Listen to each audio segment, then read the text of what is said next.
Assalamualaikum warahmatullahi wabarakatuh. Halo semua, saya ingin update analisa XUSD ya.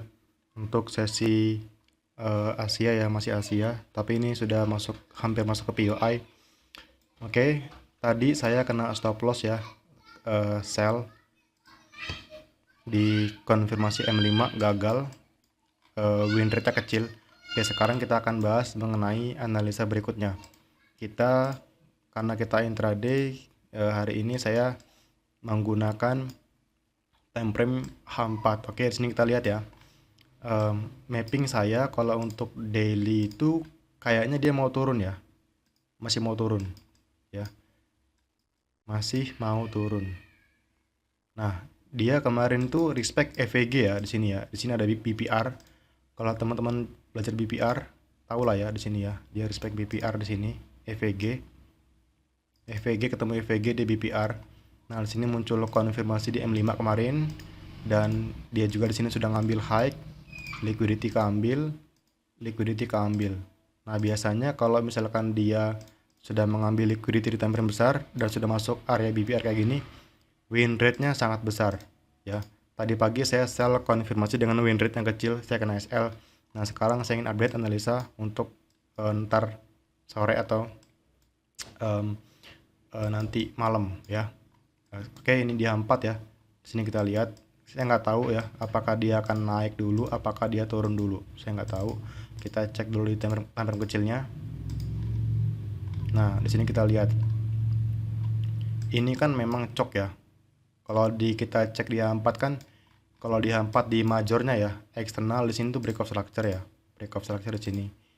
Break of structure terakhir di sini yang berarti di sini tuh masuk area demand ya, demand. Nah, di sini tuh ada struktur internal H4 ya, yang mana ini menjadi supply ya. Sebentar, saya tunjukkan dulu pelan-pelan ya. Ini supply. Nah, ini supply. Kenapa ini supply? Karena dalam internal dia ada boss juga di sini. Nah, ini break of structure. Ya, kenapa di break of structure? Karena di sini dia sudah ambil pullback terakhir di sini nih. Ini pullback terakhir ya, diambil. Boom. Nah, ini dia break of structure. Ini adalah inducementnya ya. Nah, di sini high validnya, low valid. Oke. Waktu itu kita sempat memarking area ini sebagai POI ya, OTI ya, optimal trade entry untuk sell di sini kemarin. Ya, dia sempat turun respect ke bawah, boom. Tapi gagal bentuk boss ya. Dia masih respect demand di eksternal H4, masih respect. Dan di sini kita lihat dia naik ngebreak high di sini nih. Nih, kenapa saya kemarin di sini nggak sell? Karena ini menurut saya akan ditembus ya. Saya kemarin marking ini sebagai liquidity. Ya, liquidity. Lalu supply ini juga kemarin karena dia sudah nggak fresh ya, dia kan sudah naik nih ya. Ini mitigasi area ini. Nah, fresh. Kenapa kemarin saya di sini menunggu konfirmasi entry ya di sini ya. Saya kemarin sempat sell di sini nih hari Jumat kalau nggak salah, sempat profit juga dan dia naik lagi sampai ngebreak di sini. Nah, ini berarti dia sudah ngambil semua SL para retail karena banyak yang sell di sini ya. Saya yakin banyak yang sell di sini. Banyak banget orang yang sell di sini ya karena berpikir ini OBIM. Padahal dia udah nggak fresh. Saya pun kemarin sell di sini dapat sekitar 80 pips ya, saya set SL plus terus naik lagi. Nah, di sini kita lihat. Di sini dia sudah ambil liquidity. Nah, di sini dia bentuk EVG ya. Di sini kita lihat. Di sini ada EVG biru ini ya, EVG biru ini. Dan di sini ada EVG yang hitam ini, EVG candle bearish. Nah, ini dia inversion EVG. Ya, inversion EVG. Dia turun. Nah, ini dia memitigasi inversion EVG lalu turun lagi. Nah, ini tanda kalau dia mau turun jauh ya. Nah, ini kan dia ngebreak supply ya. Nah, ini berarti change of character. Nah, change of character ya. Nah, lalu kalau kita gunakan Fibonacci dari sini ke sini itu sangat logis kalau kita cari sell. Kenapa saya cari sell? Karena di sini di atas 0,5 itu premium ya. Ini premium. Kok mana sih, kok ngelak banget sih ya. Aduh. Astagfirullah. Sorry ya, premium. Nah, ini diskon. Nah, di sini kita lihat karena dia udah mulai koreksi. Di sini kita lihat nih, dia ada EVG di sini nih, ada EVG di sini. Dia ada EVG di sini. Ada fair value gap di sini. Dan kita akan turun ke lower time frame untuk mencari zona entry untuk sell minimal sampai ke 0,5 2342. Nah, gitu ya. Nah, ini kan premium diskonnya udah dapat ya di H4 ya. Kita ke M15, langsung aja ke M15. Kita menentukan letak di mana kita entry gitu ya. Nah, di sini kita lihat nih, di mana supply-nya M15. Kita cari boss terakhirnya lah ya. Di sini. Ini break of structure terakhirnya. Kenapa itu break of structure terakhir? Sini kita lihat. Di sini dia ambil inducement. Oke, lalu turun. Nah, ini break of structure terakhir. Berarti di sini supply-nya ya, supply. Supply-nya itu di harga 2376 2378. Supply M15 2376 2378 2378.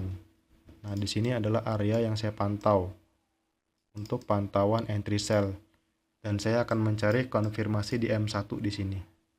Ya. Konfirmasi di M1. Nah, untuk konfirmasinya seperti apa contohnya? Nah, kemarin di sini muncul konfirmasi ya, setelah dia ngambil liquidity di sini. Ini yang garis hitam liquidity ya, garis hitam ini ya. Di sini di M5 muncul. Nah, saya berharap di sini dia juga muncul ya. Ada dua tipe konfirmasi yang sering saya gunakan. Jadi kayak gini ya, contohnya ya, saya jelasin aja ya. Ini sebenarnya ilmu yang sangat berguna bagi saya. Saya share aja ya.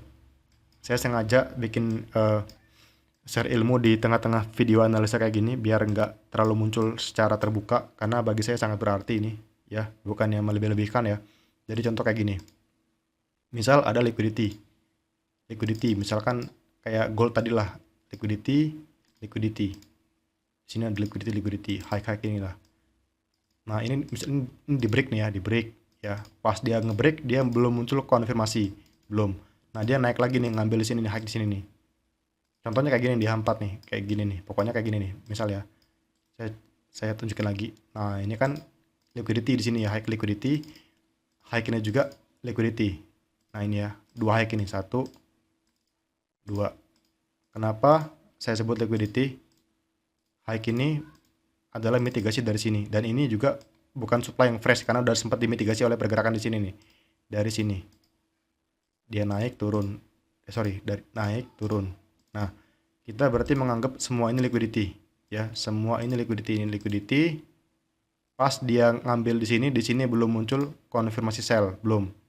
Nah, pas dia ngambil di sini, pas dia masuk ke zona ini ya, dia belum muncul konfirmasi sell. Dia munculnya setelah dia ngambil liquidity di sini. Nah, ya.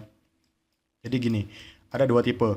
Satu, ketika dia masuk ke supply ya, ini kan misal struktur H4 ya atau M15 ya. Nah, ini adalah supply contohnya. Nah, misalkan adalah high kayak gini nih, high lagi ya. Tapi high-nya udah dimitigasi nih, misalkan seperti ini. Nah, dimitigasi.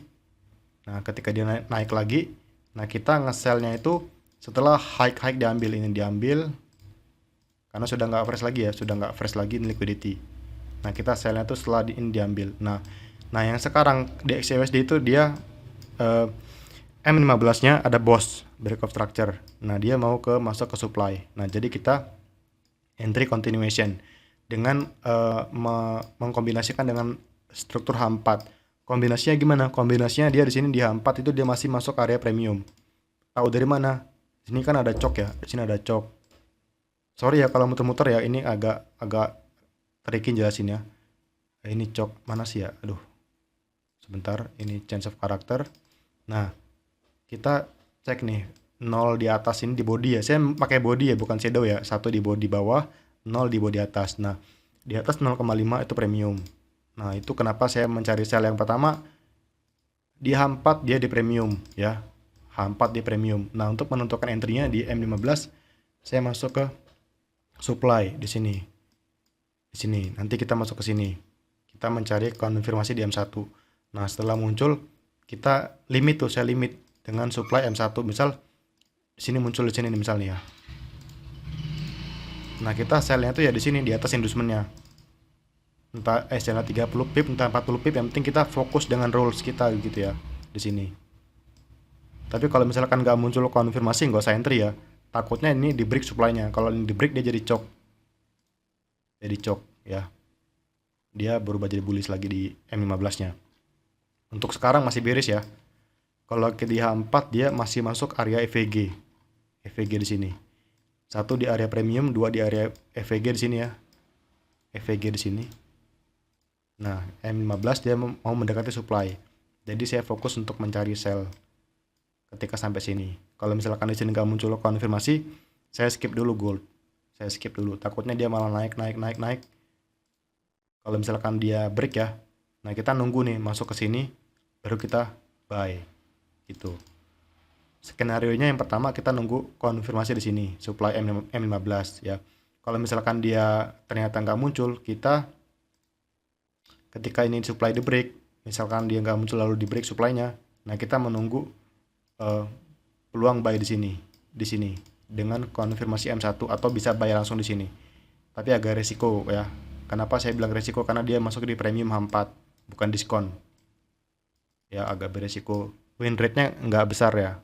Jadi gitu. Oke, sorry kalau agak muter-muter jelasinnya. Saya akhiri. Assalamualaikum warahmatullahi wabarakatuh.